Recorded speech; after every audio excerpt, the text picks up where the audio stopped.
प्रशिक्षण शिविर के दरमियान लालू प्रसाद यादव जब अपने कार्यकर्ताओं को संबोधित कर रहे थे तो उस दरमियान उन्होंने कहा था कि जेल भरो अभियान चलाओ, जेल जाने से डरो मत।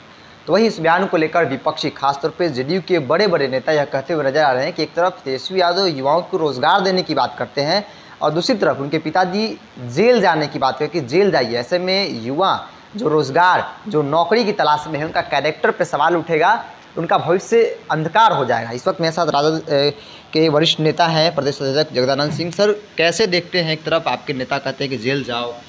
देखो, बेरोजगारी जो है इस समूह और समाज में, नौजवानों के बीच में, ये उनका अपराध नहीं है। अपराध है शासन का कि उनको बेरोजगार बना करके रखते हैं। कौन अपराधी हुआ? रोजगार मांगने वाला कि रोजगार न देने वाला?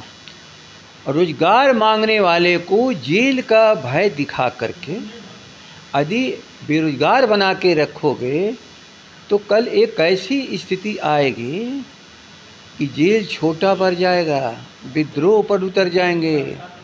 ये जो बच्चों को हम लोग कह रहे हैं कि तुम अपने हक को मांगो, ये तुम्हारा हक है, तुम्हारे में प्रतिभा है, राष्ट्र निर्माण की क्षमता है। अरबपतियों और खरबपतियों के बारे में चिंतित सरकार हमारे गांव के नौजवानों के बारे में चिंतित नहीं है। तो दो ही चीज़ है, या तो भूख से मर जाना या भूख के खिलाफ अपने अधिकार के लिए लड़ाई लड़ना।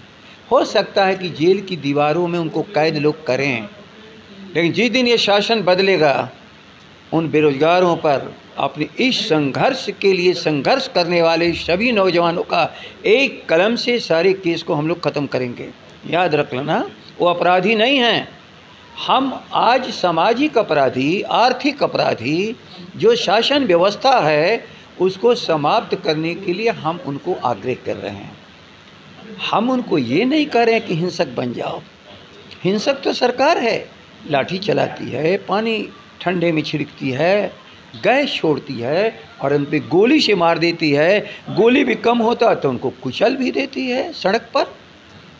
ऐसे अत्याचारियों के खिलाफ संघर्ष तो होगा ही। और उस संघर्ष में जो किसान जेल जा रहे हैं, ये अपराधी हैं क्या? कल आएगा शासन व्यवस्था, एक कलम से सारे इन केसेस को ख़त्म किया जाएगा। और पुलिस चरित्र नहीं लिखती है, पुलिस शासन का एक संस्था और औजार है।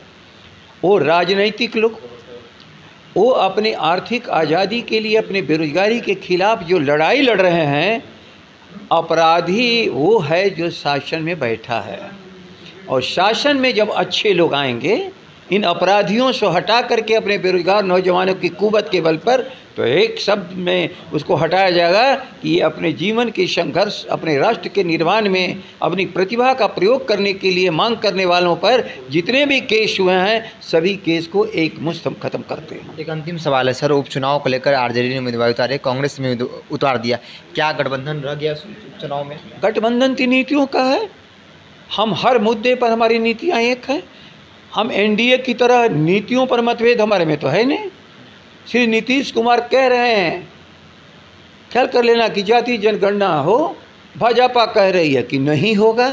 भाजपा कह रही है कि आबादी पर नियंत्रण करने के लिए कानून बनाओ, नीतीश कह रहे हैं कि ये कानून नहीं बन सकता है।